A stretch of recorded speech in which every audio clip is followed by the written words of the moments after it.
Hey everybody, welcome back to the Carryandcut YouTube channel. And if you're new here, I really do appreciate you stopping by and watching. Don't forget to like, subscribe, also leave a comment on this video down below. It really does help the channel and I love interacting with everybody. So today, got another really cool knife review for you. This is the Spyderco Little Native in CPM 10V. This is a River's Edge cutlery exclusive. Really awesome knife. But before we get into that, I want to give a huge shout out to Neil over there at the Knight's Edge. This knife was sent to me by him to take a look at for the with use on the channel, and that was a mouthful. Neil's a great guy, has a really good channel, whole bunch of cool videos, really a whole lot of high-end knives that I've never experienced. So if you guys would, make sure to go over there, give him a subscribe, check out some of his videos, tell him the Carryandcut sent you, really do appreciate it. So the Spyderco Little Native. This is a really cool little knife. This is one that I've been wanting to check out for a long time. I really do like the overall small nature of it. Here lately, I've been, really getting into smaller knives, I guess you could say. Just something that's easy to carry, easy to maintain and nice to use. So this is going to be just almost a perfect example of that. It has good ergonomic lines, especially with that forward finger choil that Spyderco loves to use. You still get a overall hand-feeling grip on this knife with it being such a small stature. So this is definitely not an intimidating knife by any stretch of the imagination. You could pull this thing out anywhere. And, it's not going to give this big shock and awe experience other people, some other knives might have, I guess you could say. Just an overall cool build, and I really do like it. So the native family lineage goes on for a long time. Imagine there's a native 1, 2, 3, 4, and this is the native, no, actually, this is the little native. So, but the native, family tree goes on for a while. I know some of them think the native 5 has a back lock on it. Pretty sure. I think there's a frame locking version. There's all sorts of different stuff going on, but this one is rocking the awesome Spyderco compression lock. So that is going to be my favorite lock mechanism on the market there is right now. I know these new end button actuated compression locks are pretty cool too. Something like, well, of course the Spyderco Smock was the first one to do it, but those are pretty cool too. But still, needless not to say, I'm really getting in the weeds here. I do love the compression lock, love the whole overall aesthetic of this knife. I think it's going to be very useful for, just like maybe like an office carry or just a small, easy day-to-day knife. You could even use this as like a backup knife, I guess you could say, and you could put this in the 5th pocket. Wouldn't be a big deal. Easy to carry. But I want to say this, shining star of this whole thing is going to be this blade. So we are rocking a CPM 10V blade on this thing. So if you guys aren't in the know about CPM 10V, it is a super awesome steel. So I know CPM 15V just took the knife community by storm, has for a while, but CPM 10V is kind of in that same family, has really high vanadium content. So this thing has really awesome high strength tough carbides. It's not going to be, well, I'm going to say tough, that might be the wrong way to put it. It's not the toughest steel in the world, but it's incredibly hard, and it keeps an edge for a really long time. So that's going to be a big help on your day-to-day cutting tasks. This isn't going to be something that you're going to have to be sharpening a lot. So for the end user day-to-day application, this is going to be a great one to get. So let's go ahead and do some overall size and weight on this thing. That's going to be the best way to do it. Let's see here. Overall blade length, we're under 2.5, just right about 2 1/4, depends on where you measure from the blade, but we're going to be a little over 2 1/4, so it's going to be really good for a lot of your local knife laws, and then the actual sharpened edge is going to be right about 2 inches, just a hair under 2 inches. So, but at the same time, you get a lot of cutting performance with that 2 inches. This CPM 10V is no joke. Good. I can't say enough about it. I have yet to sharpen this one. This is the factory edge, Neil said, but we are going to put this thing on the sharpener probably and put a new edge on it. I'm assuming this is going to be right around the 15 degrees. Let's go ahead and do a cut test on this thing.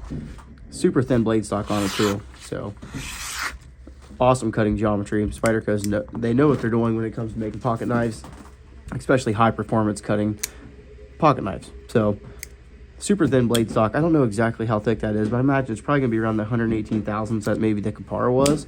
Let's go ahead and take a look at that. So we're real similar on the actual overall, blade stock thickness of it.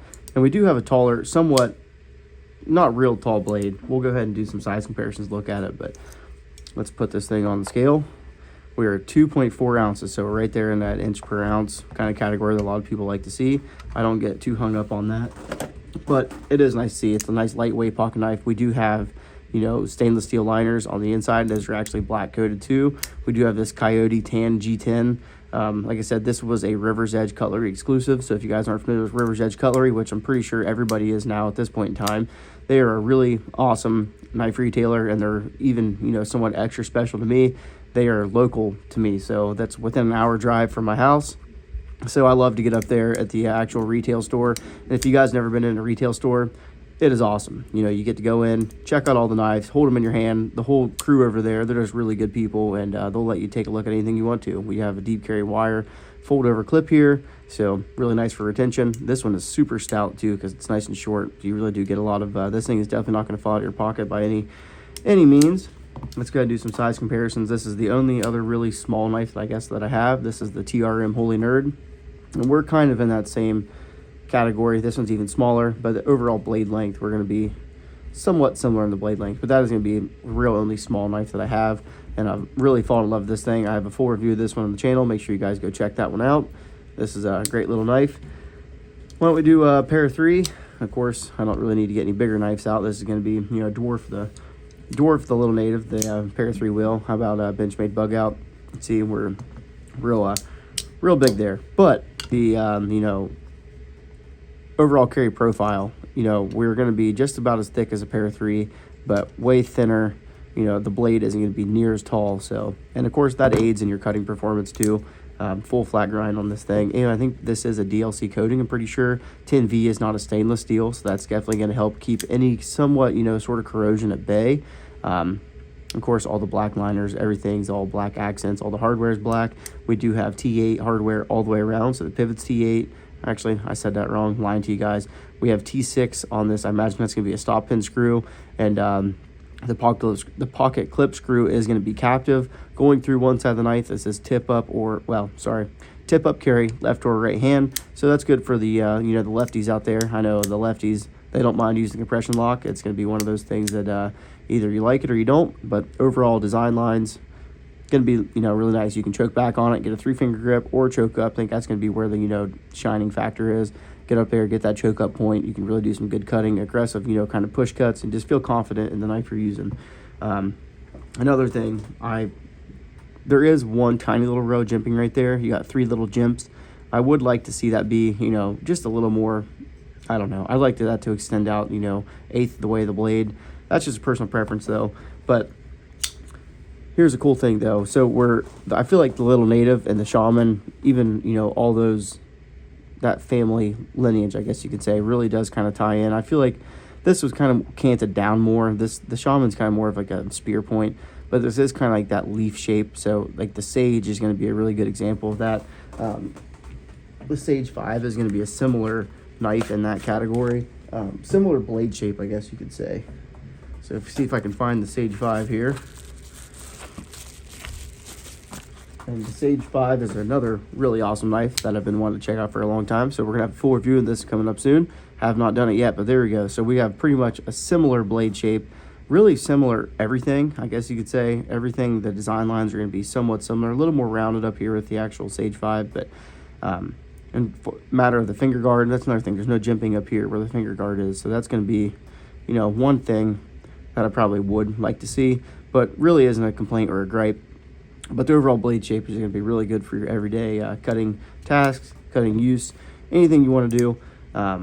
Yeah, so there we went over size comparisons. We did, you know, I don't really say pros and cons. There really isn't too many cons to this knife unless you don't like a small knife. But this thing, despite it being so small, it's easy to use. Of course, we have an awesome thumb flick. Spidey flick works great. I've been using my pointer finger for the Spidey flick, but really can't get it very well. That reverse middle finger flick isn't the best for me anymore. Since I've gotten this Holy Nerd, that's the only way to open it is with that index finger that I've found. So I'm kind of slacking on the middle finger strength now. But overall, action's great too. Running on phosphor bronze washers. So, you know, overall Spyderco action's going to be great. The more you break it in, the better they get. And this is definitely a home run.